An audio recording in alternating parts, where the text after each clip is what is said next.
A new investigation uncovered how right-wing influencers Andrew and Tristan Tate, who face pending rape and human trafficking charges in Romania, courted powerful conservative allies in the U.S. The New York Times investigation explores how a 2-year-long travel ban that prevented the Tates from leaving Romania while prosecutors built their case was suddenly lifted, allowing Andrew and Tristan to leave for the U.S. The Times found that the Tates built alliances with 2 of President Trump's sons and other members of the Trump administration who played a crucial role in their release from Romania. The brothers have denied all criminal wrongdoing. Joining us now is one of the co-authors of this piece, Megan Twohey, Pulitzer Prize-winning investigative reporter for the New York Times. Megan, it's an honor to have you here on the Daily Report. First, can you explain to us who these men are and what criminal allegations they're facing? Sure. So Andrew Tate and his brother Tristan are huge stars in the manosphere. They have come to prominence and gained a huge following of primarily young men by preaching brazen masculinity and chauvinism. They ran a porn business for about a decade where they bragged about luring women in and pushing them into making sexual online content for paying customers.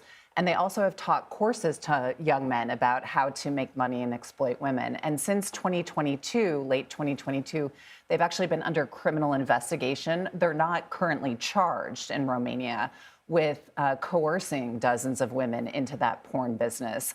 And Andrew has also been charged of raping one of the women and having sex with and beating a 15-year-old. So how were they able to get released? What did you uncover about some of their alliances that they've built? So we found that in February of this year, their travel bans were released. As they had been building their case, prosecutors had repeatedly been seeking and had been able to confine them to Romania, saying that they posed a public danger and a flight risk. And that changed in February.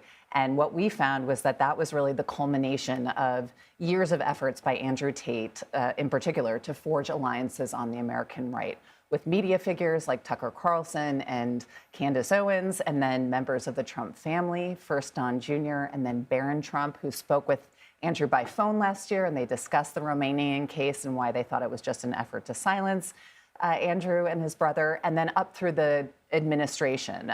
In particular, Richard Grenell, a special diplomatic envoy, spoke with at least 2 Romanian officials about the case. What legal exposure do they still face? Right. So in February, an extraordinary order came down from the highest levels of the Romanian government within days of that second conversation that Richard Grenell had, basically ordering the prosecutors to come up with a compromise. And that led to the travel ban being lifted, which the prosecutors didn't want to do. But that criminal case, it allowed the Tates, they've resumed a jet-setting lifestyle. They're all over the place. They're juicing their brand. But they still face that criminal case in Romania. When that case is done, there are charges that have been authorized against them in Britain for trafficking and rape there. Okay, and we know you'll stay on top of it. I encourage everybody to read your reporting. Megan Twohey, thank you.